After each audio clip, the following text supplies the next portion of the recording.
Amatota Swaziland. Awusesivele sigelile esiphakathi inside. Awinyaza leyo. Awusiyafusela amaswahla amahle sesivele sinebantu labathana. Awusophakathi inside. Ngiyocela amaswahla amahle na ungenile ovele ushare. Ngiyabona niyalanzana niyangena phakathi inside. Madoda inyaza leyo. Awukodwa Swaziland inemandla ninemani. Awunemandla amaswahla amahle. Madoda ese USA kunjalo ke maswahla amahle sivele sikhona sinebantu abadala. Ngiyacela my leader sala uvusela amaswahla amahle kunenhlanhla yokuhlangana nawe nebakithi ngithola lethimbo letisha mholi wami sala uvusela amaswati leadership. Siyabonga kakhulu Mageba, siwavusele onke amaswati emakhaya. Sibonge kakhulu ukuthi nihlanganyele nathi ngalesi sikhathi sitawukwadi ukuthi sivuselane. Siyabonga kakhulu Zulu. Mhlawumbe sengingasho nje my leader ukuthi congratulations kulesihlalo losonikethwe sona sihlalo lesikhulu lesi. Ngifuna kwecala my leader i-comment yakho about ukukhethwa kwakho ukuthi ube ngi-chairperson wayo i-MSF. Ingathini i-comment yakho my leader? Sekuthi Mageba ngicabanga ukuthi umsebenzi lo njengalona asimsebenzi wokubonga. Kodwa nangabe emaswati la kuyo lo mbuthano we-MSF abone kufanele ukuthi silekelelane ukuchuba lo msebenzi weku-attain idemocracy in our lifetime. Siyakwemukela lokho kude lesingakwenda. Kufanele usimukele lokho losekushiwo emaswati sithathe lenyanza sichubeke nayo sisebenze Zulu. Siyabonga kakhulu my leader. Ngiyacela amaswahla amahle wena losongele livele ushare ulandzela abanye ubatshele ukuthi sesikhona sesiphakathi inside. Ngifuna my leader singene kunaye esibili umbuto. Ngifuna kuva lokuthi sivile lokuthi emhlangano wegcina we-MSF lobe khona kube khona ama political parties laphumile angaucethi lo mhlangano my leader. Ungathini mhlawumbe comment yakho kuloko njenge newly elected chairperson ye-MSF? Well, sikutholile lokho besikhona lapha kule General Assembly ye-MSF lebebanjwe esibayeni. Watholakala ke ukuthi ekuchubekeni kwayo lebeyinhle Zulu. Ngicela ukusho lokho ukuthi ihambe kahle kakhulu. Ikhonile ukuthi wende cishe umsebenzi wayo lebe uhlanganele ikakhulu. The main and the most important item kube ukuthi ku-electwe buholi lokutawulekelela buholi lebezevele bukhona kukhethwe chairperson lobese kuba ngini kuphindze kukhethwe na deputy chairperson. So kwendekile ke konke lebe ihlanganele. Ngithatha ke ngekuthi uma ngabe kwendeke konke lebe ihlanganele kusho ukuthi iyobe ihambe kahle Zulu. Asikwamukele lokho. Kodwa ke phela kukhona laba bese ba ukuthi sikwade sisebenzisane Zulu siye phambili. Ngifuna kuva my leader ukuthi ngiyeva ukuthi kukhona leli ngucocako khona lenikulungisako akhona imathuba lokuthi singababona babuya nisebenza singacabanga ukuthi ngiko lokubangela ukuthi bagcine sebangasabi lapha emhlanganweni kuthi into nje leti ngalungiseka lokungasindwa lenganani eqinisweni. Sibhekile keZulu ukuthi cishe kubo bonke labathinzekile kutawulungiswa lokuyi concern and then sikwade ukuthi sichubeke sisebende.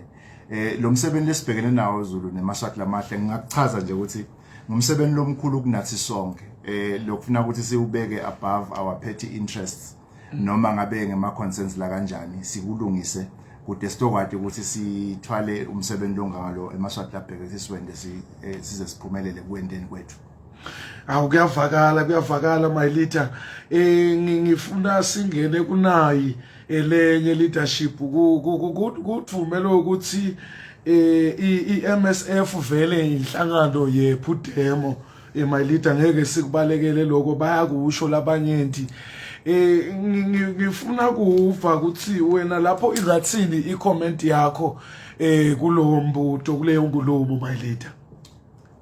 Ngicabanga ukuthi kulaba labangathi mhlambe noma labasho lokushoko ukuthi iMSF mhlambe i-proxy ephudemo nami ngeke ngakuva lokho. Ngicabanga ukuthi kokuqala nje that's an ill-informed stance noma mhlambe kukhulunyiswa nje kungadi.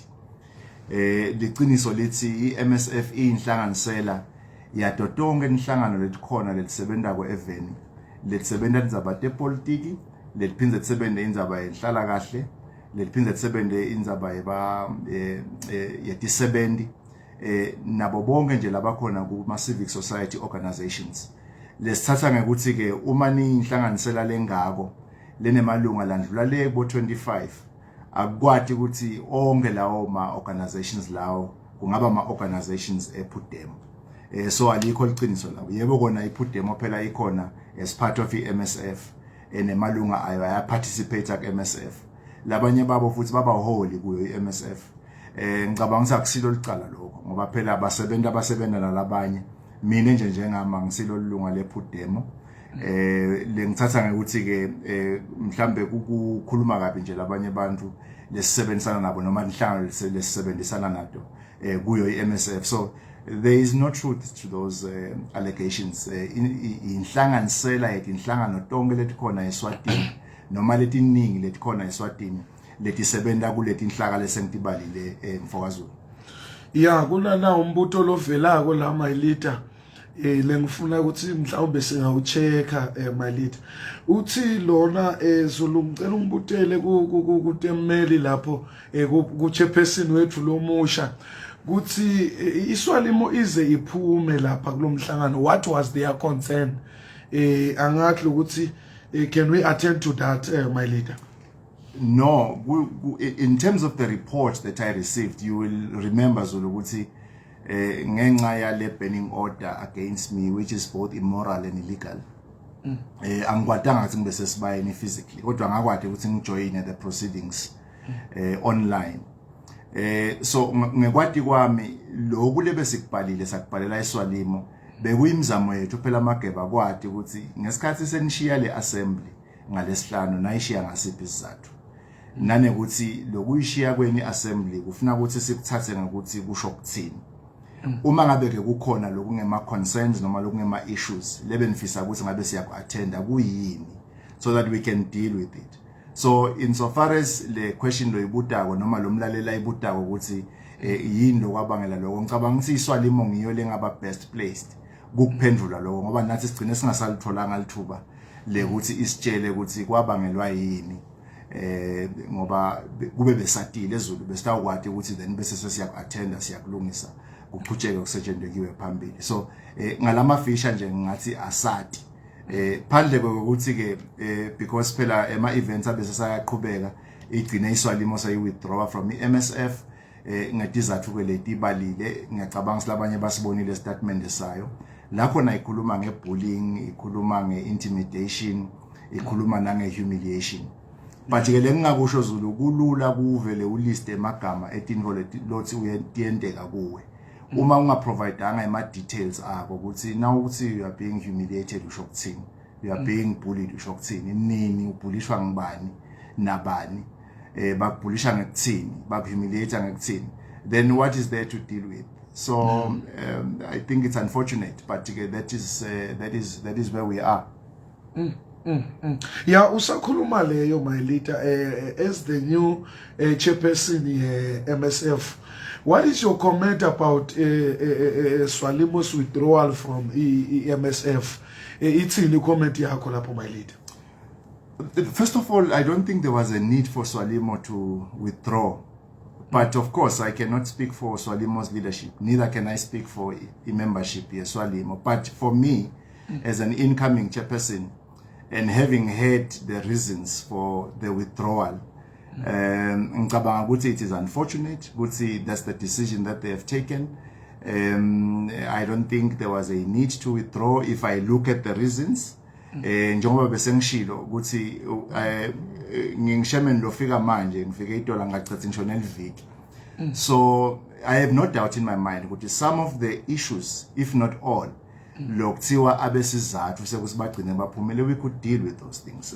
Uma ngabe futhi le izathu ngilethi libhalwe phansi encwadzini, mhlambe nalethi libhalwe phansi ku statement, then I can be sure ukuthi those are things that we could have easily dealt with quite easily. Ngaphandle kwenkinga. So I would have been very, very keen to hear out Iswalimo, to look into the issues and deal with them. But this poses a question, Zulu, ukuthi, why was there no appetite to allow the new chairperson, deputy chairperson, why was there no appetite to allow us to look into the concerns so that we can then deal with these issues and look at how they are resolved? It would appear to me there was no intention to allow this particular chairperson, together with the deputy and the collective of the secretariat or the MSF leadership as a whole, to deal with these issues. Particularly Zulu. Mhlambe ngathi nje ngicabanga ukuthi umnyango we MSF, because MSF sitawukhumbula it's an inclusive platform.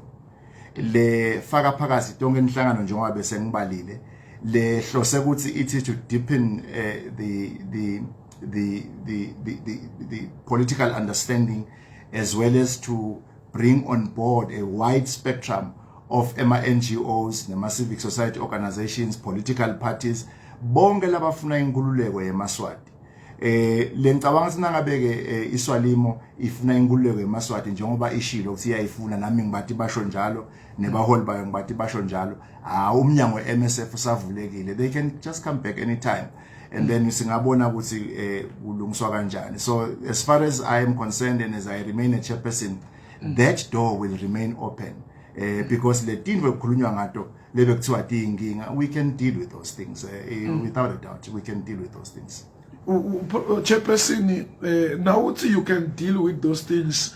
Ushoni ngoba bakhala ngayo ukuthi banalokuthuka nangabe kuhlangenwe. Bathuka kuhlatshelwe ingoma letiba against their stand. Ni ready yini ukuthi nababuya eneyabavikela kuletimbo leto, Chairperson? Well, first of all, umhlangano that is chaired by me, that's the starting point. Yeah. So uma ngabe itolo Iswalimo beyithukwa ngekho. So for that reason alone, I can tell you that thing was not going to happen. Yeah. Because when we meet, we are meeting to deal with issues of Maswati that are very, very critical. We carry the hopes of the nation. We need to bring about some constitutional reforms or some changes and usher in a new democratic dispensation. So for that reason, then you cannot allow at a leadership level where people are sitting to deal with the issues of concern for a Maswati, the trading of insults and all of those things that they are complaining about. So in my meetings, that was not going to happen. Yeah. Now, so there is the opportunity that I think should have been availed to us, so that we can demonstrate what we are able to do in resolving these particular issues of concern. Now, particularly probably now they would have something to say about Tuga. But that is exactly why there has to be a leadership that is able to calm the storms and to call order where there is need to be order. And so I can assure you that that would have been a thing of the past, if it ever happened in the past, but I can say that it was not going to happen in my meetings. So they are protected, my Chairperson. They should come back. There is no reason why MSF, why Swalimo is not in the MSF, especially under this particular leadership. There's no reason why. I don't understand why they are where they are. Now, Maswati needs to understand that everybody must gravitate towards the program of MSF, because you cannot allow a situation where there is further fragmentation of the mass democratic movement. The only beneficiary for any fragmentation of a mass democratic movement can only be the regime. Now, so if we are saying then we want to change the status quo, then it stands to reason there's a multiplicity of voices, but coalescing around lubumbano loluyi-one and one leadership that is able to champion the cause for the liberation of eMaswati. Uyathi my leader sengiyakucocela nje ngoba naku siyacoca la ngikhuluma nalabanye nje siyafonelana nema leaders ngiyawabuta ukuthi niva njani ngekhetha kwadlakadla ngicine ngifika nala khona ngifonela president weSwalimo Gauzela ngiyambuta ukuthi how is your feeling nje about the new leadership. Uthezula, I don't want to lie to you, my brother. Kodwa wena ngoba ngidawusala nawe vele ngidakuvisa ukuthi bekathini. Uthi mina I fully support Dlakadla. Inhlitiyo yami inako kumthemba Dlakadla ukuthi he's the one to lead us. Ngithi mina president manje thabo ngangeni live ukusho lokho. Uthi no Zulu lokho akufuni ukuthi ngize ngikusho mina but I truly trust Dlakadla. Njengoba nje akulalele la ngiyambona umlomdzala ukhona la amaswati ayakuthemba umlomdzala kanti nami ngivela kuthiwa kukhetheke wena inhlitiyo yami yajabula because I know you nenhlitiyo yakho ngemaswati. Ngifuna ke my leader njengoba ngisho ukuthi ngiyakwati lenhlitiyo yakho nemaswati. Sisenkingeni lapha labanye badonsela lena asikabambisani ikhona yini plan lonayo njeka chairperson lomusha weMSF ukuthi uwayunite lamaswati ngoba siyakuthika lokuba united.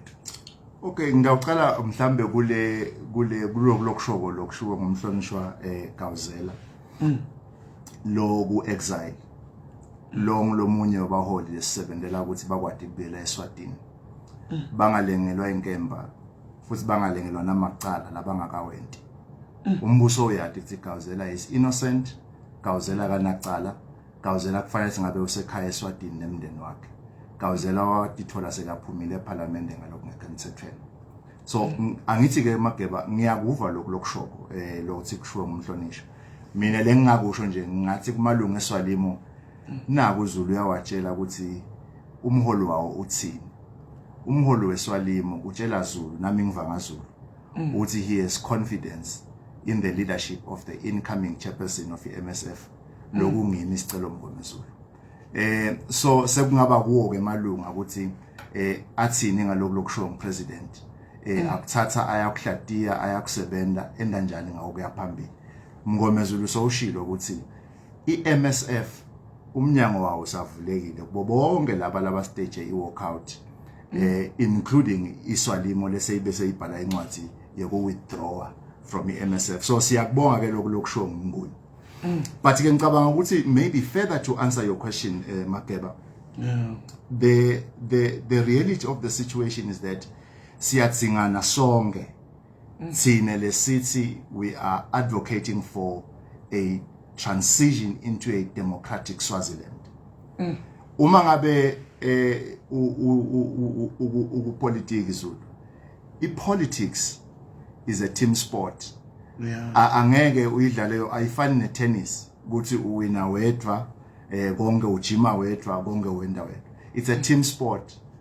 Uthi naso ungabeke so uyijoyina ipolitiki uyijoyine ungene ku collective. Ungene ube imember ye team. Noma so ungenile kuleyo team leyo. Kuthi iManzini Wanderers ngiyo i-team le strong nawo onke ama team la khona ngiyabekisa eSwatini. Angeke sikuve ngemlomo lokho. Kufuna kube ukuthi iManzini Wanderers ikwatile ihlulela amanye team kude ukuthi ithathe leso sixoxo lesikhona noma iwine ileague. Ngizama ukuthini ke Zulu? Ngizama ukuthi la ku politiki noma ngabe unenhlanganisela lenganani yepolitiki. Lothi wena is strong kanganani, lothi wena is powerful kanganani. That nhlanganisela or that party must enter the marketplace of ideas where there's a contestation of ideas, strategies and tactics to advance the cause for the liberation of eMaswati. And you must win that contestation. So awukwati ke ukuthi each and every time sekushisa ekitchen so yabaleka wena sowuphumela ngaphandle. Lokho sisakhula sidlala engwane park kwakubuya kube khona labanye lezidlala nabo lothola ukuthi nangabe mhlambe zidlala i3 aside noma i3 nangabe sekadliwa noma sokwentekile wamkenya noma kwentekile mhlambe wathi mawumaka wamaka kabi bese uthatha ibhola ngoba iyakhe so hamba nayo. So you don't leave Inkundla simply because your ideas have not won the day. You remain within the collective, because what ultimately has to unite us, it is the principles that underpin the work of the MSF, and that is to deliver a democratic Swaziland in our lifetime, that is to deliver a multi-party democracy, that is to ensure that there is a democratic transition underpinned by a democratic constitution which will guarantee the rule of law and the rights for everybody, including the freedom of expression and assembly. Now, so if you are going to leave Lubumbana Kanjalo, who are you going to play with? Who are you going to contest with and test your ideas? So it is within the context of the MSF where we need to all coalesce and come together to ensure that ultimately we challenge the status quo and we bring about the changes that Emaswati they are looking for. So the unity of purpose, Sisekelo sayo must be the principles, must be the ideals that we want, that we are seeking to establish even lakangwane. So ngaleso sizathu ke kumcoka ukuthi sonke lesikhona kangwane lesifuna lushintsho, lesifuna ukucetha ingcinzetelo yetinkundla, we must be under one umbrella, and that umbrella happens to be the MSF, and we must ensure that not only do we grow the MSF, but also we ensure that we adhere to the principles of democratic centralism, which simply means that decisions that are made at a leadership level or at an assembly level, they become binding on everybody else, and all of us must ensure that we execute those decisions so as to achieve what ultimately is what we all want. So we are going to reach out to a broader spectrum of tinhlangano tikhona eSwatini, anybody that is organized in any shape or form. We want to reach out to those people, because those people have a stake in the Swaziland that we want, and we want them to contribute even in the dialogue that we are expecting. Ya ngoba usathinza indzaba yedialogue my leader, ngithola licingo namhla kulomunye lokhona lephakathi uthi eZulu yathi lendzaba yedialogue niyithathela phasi iyalungiselelwa ngala. Benda sure ukuthi njengoba kubonakala ukuthi nilihlalo vele batayibida le dialogue, and angeke niphumelele ngandlela ninhlalo ngakhona. Ngifuna kuva my leader ukuthi usakhuluma ngayo le dialogue, kukhona yini asingangeni lapho asiqale la my leader, tikhona inhlelo nema activities la khona iMSF lewalungiselelako, noma kuthulile njengoba abantu basho lokuthi kuthulile my leader? Ngingasho nje Zulu ukuthi si secretariat, we are going to meet to look into all the programmatic actions le inhlanganisela inhlangano lengaphansi kweMSF dibheke ukuthi ema activities abe khona. Lokho sitabe sikwenda taking due regard of the constitution ye MSF, taking due regard of the Boksburg Declaration.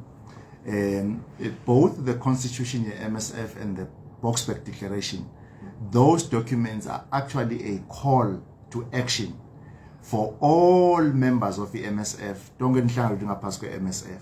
But just broadly speaking, I think what is of primary importance in my view going forward, and I will deal with these issues even at Secretariat, is the issues about growing the membership base of the MSF. And I must emphasize that in membership the MSF is not individual. MSF. It is organizations. Kube bengabekisa mhlambe ngetinhlangano tebasebenzi ema-union, bengathi MSF is a federation of all motive forces that want a democratic Swaziland. Lokusho ukuthi ke, we need to grow the membership base of the MSF. We must ensure that each and every Swazi that is organized in any shape or form is thrown into the ambit of the MSF. So that is a programmatic action that we need to embark on as a matter of urgency. Right now, we've got about 26 organizations and we intend to grow that.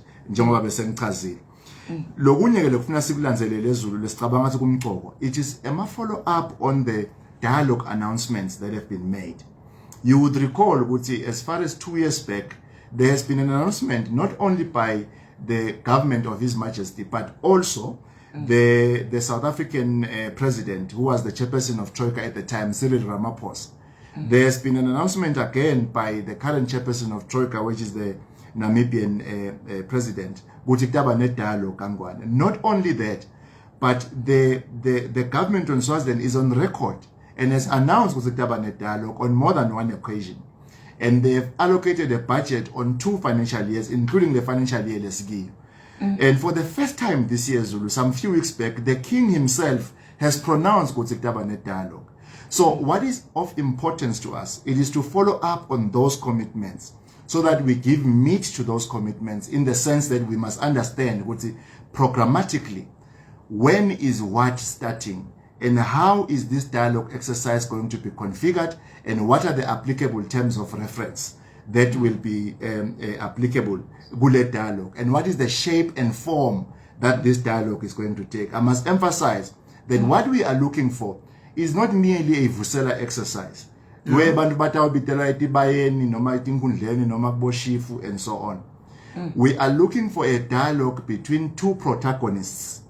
Those who appear to be favoring the status quo, which is the Tinkundla regime, with all its brutality, with all its corruption, with all its evils and the murderous crimes that it has committed against our people. So we have got Tinkundla on the one side, you have got the MSF collection on the other side.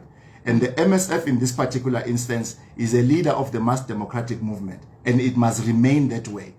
And any action that seeks to undermine that in my view is a counter-revolutionary action, and it must be undermined and it must be defeated. So what needs to happen is that we need to follow up then on what are the actions that need to be undertaken to ensure that the dialogue eventually does happen. And if there's a budget that has been set aside for the dialogue, how is that budget going to be utilized? What is the steering committee that needs to be put in place to ensure that we get the ball rolling towards dialogue that must happen? It must be one that is mediated by an external eminent person or group of persons. It cannot be that you've got a Maswati just conversing amongst themselves. I think it must be mediated somehow, and then follow up on those issues with a view to ensure they eventually. International lobbying efforts will also continue in earnest. This is both international lobbying in the political sphere, the diplomatic sphere, but as well as in the business, the commerce, and the financial sphere, insofar as trade is concerned. So we will continue with those lobbying efforts. But also we will continue to support that are of paramount importance. But also we intend to create the institutional capability of the MSF to champion all the causes that I've just listed. No, my leader, we are thinking akufa lokuthi no CCS nayo umholi. Ngifuna ke my leader singahambi la. Ngifuna i-comment yakho nje, your message kuma comrade onkana laseSwatini, ma diaspora overseas. Irathini nje i-message ku onke nje ma comrade my leader. Well, ngicabanga ukuthi ngokuqala I want to emphasize, and I cannot emphasize it enough, Zulu, indzaba ye-unity eMaswatini, ikakhulu eMaswatini lathi alwela inkululeko noma alwela a new constitutional order in Swaziland. Ngicela phindze futhi ngiwakhumbude eMaswati ukuthi i-MSF iyinhlanganisela inhlangano lokukhulu lesebenzela ngatukwabo noma ngaphasi kwabo is the constitution ya MSF, but also is the 5-point plan. Lengicabanga labakhona ke MSF bayathi, but for the benefit of onke eMaswati sesingakubala nje ukuthi kokuqala kule 5-point plan kunendzaba ukuthi there must be an inclusive dialogue, because the inhlangano lapha ke MSF, they are non-violent organizations. They don't believe in violence. They are peaceful organizations that believe in non-violence, including me, by the way. I believe in non-violence. I believe that in a peaceful struggle, I believe in the principles of dialogue. And these are the same principles that Thulani Maseko, in whose footsteps we are following, also believed in. So it's an inclusive, externally mediated dialogue exercise. The second thing is the unbanning of all political parties. Lana ke ngilasikhuluma khona ke zulu ukuthi the political space kumele ivuleke lapha eSwatini.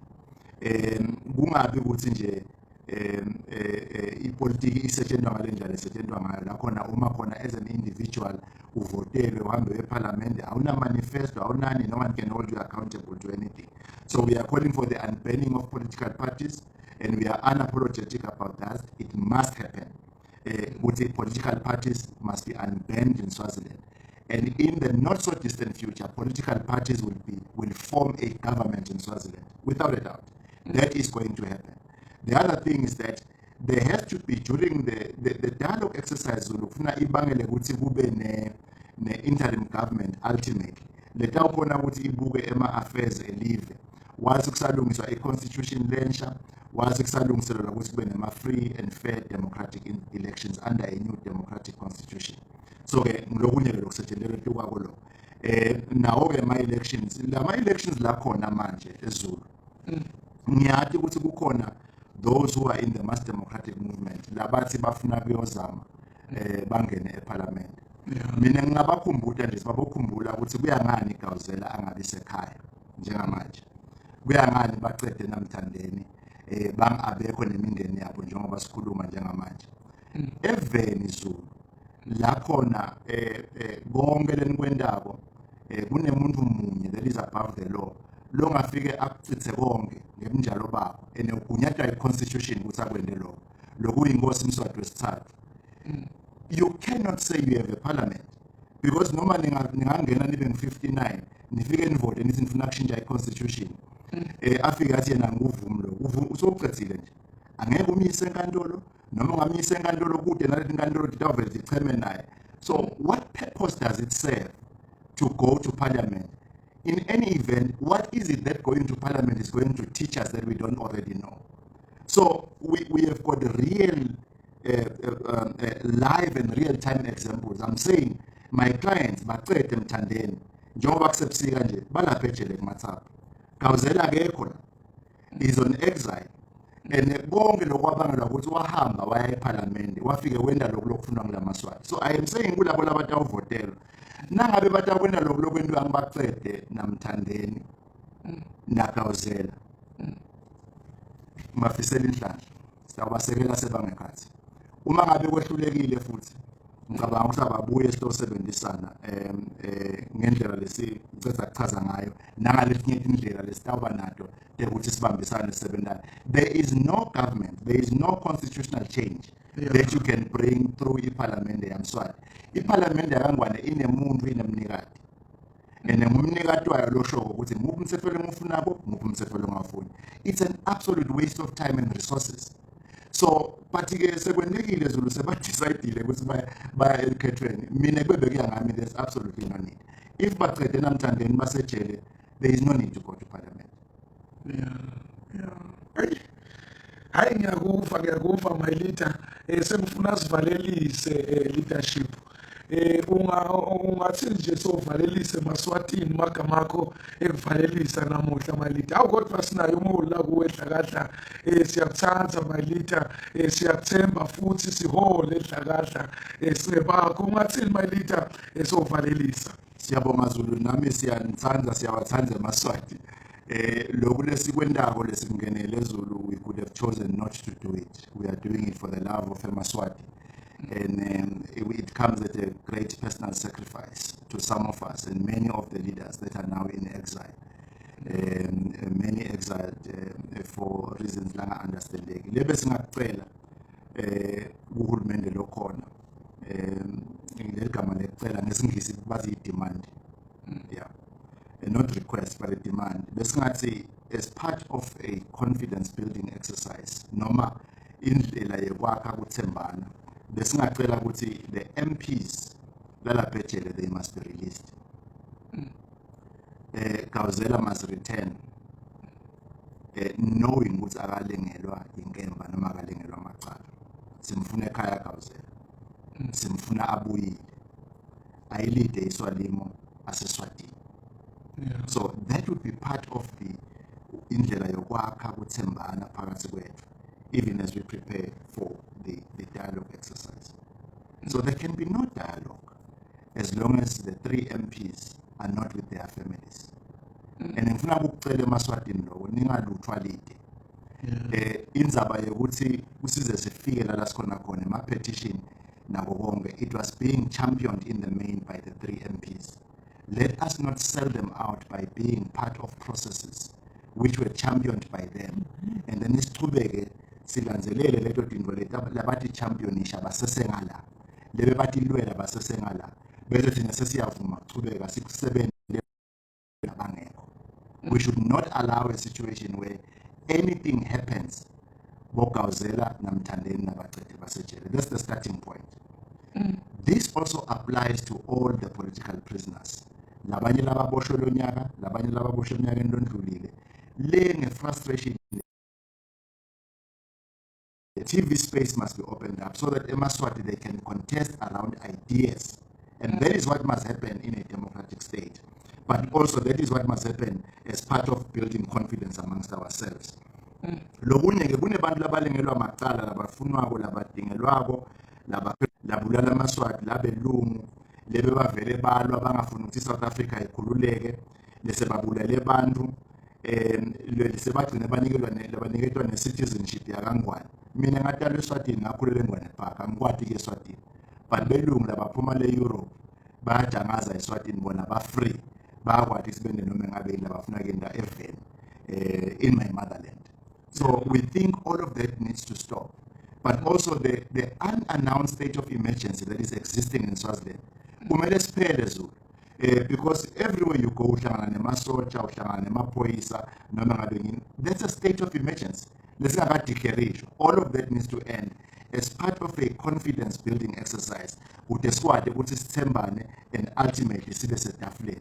Konke lokho kutawundvulela i-dialogue. Lokungeke kube i-dialogue yasebulongweni esibayeni. Asikhulumi ngale nto le.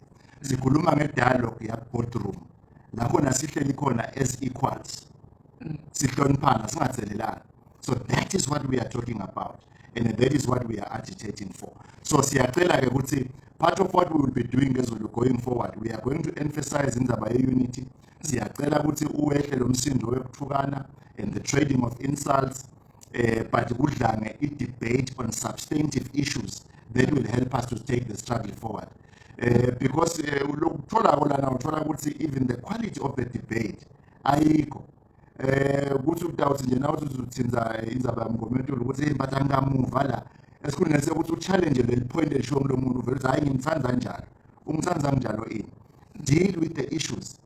That is the sort of debate lesifuna ukuthi emaswati abe nayo, whether it's in the public media space, whether noma ngabe ngikuphi lapha emaswati ahlangene khona. Sifisa lokho Zulu. Angigcineke nganabi ke.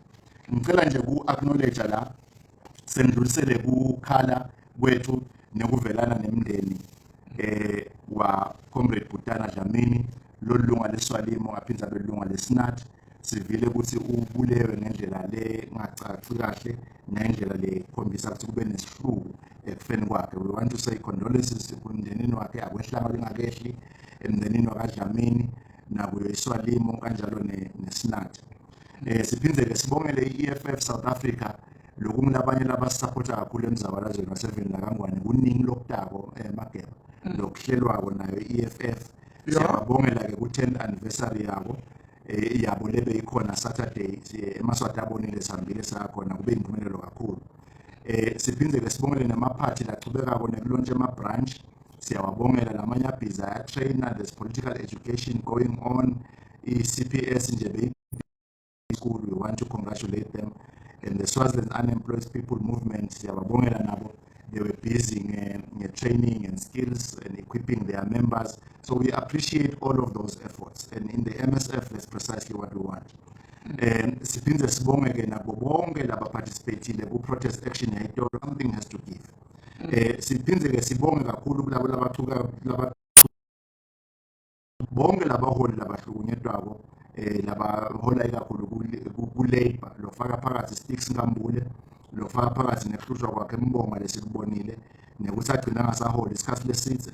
So siyabonga ke for those that have continued to rally around them and to support them during this very